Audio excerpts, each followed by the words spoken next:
السلام علیکم پیارے ناظرین کرام۔ مسواک کا بیان۔ مسواک کی فضیلت وضو میں ایک سنت مسواک کرنا بھی ہے۔ یہ سنت موقدہ ہے، اس کا بہت ثواب ہے۔ حدیث پاک میں اس کی بہت فضیلت آئی ہے۔ حضور انور صلی اللہ علیہ وسلم نے فرمایا، ترجمہ: اگر مجھے اس بات کا اندیشہ نہ ہوتا کہ میری امت مشقت اور تنگی میں پڑ جائے گی تو میں ہر وضو کے وقت مسواک کرنے کا حکم دیتا۔ اور حدیث میں ہے، ترجمہ: مسواک کرنا منہ کی صفائی اور پروردگار عالم کی خوشنودی کا سبب ہے۔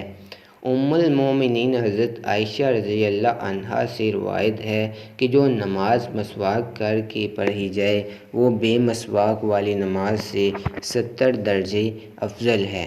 بعض صحابہ کی یہ حالت تھی کہ وہ مسواک قلم کی طرح اپنے کان پر لگائے رکھتے تھے۔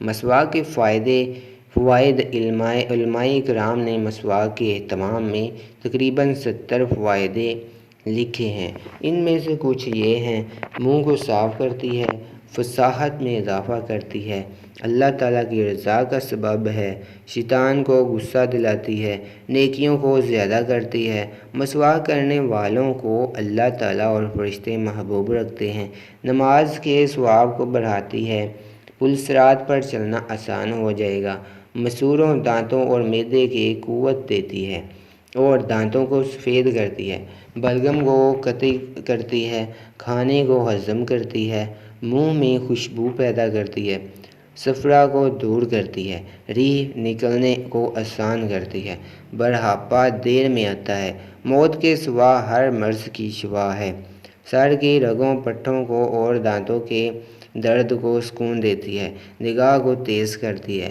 منہ کی بدبو دور کرتی ہے وغیرہ۔ ان سب باتوں کو علاوہ ایک مسلمان کے لیے سب سے بڑی بات یہ ہے کہ رسول صلی اللہ علیہ وآلہ وسلم کی سنت ہے، اور ایک سب سے بڑا فائدہ یہ ہے کہ جس کی ہر مسلمان کو آرزو ہوتی ہے کہ مرتے وقت کلمہ پڑھنا نصیب ہوتا ہے۔ ملتے ہیں نیکسٹ ویڈیو میں۔ خدا حافظ۔ اللہ نگہبان۔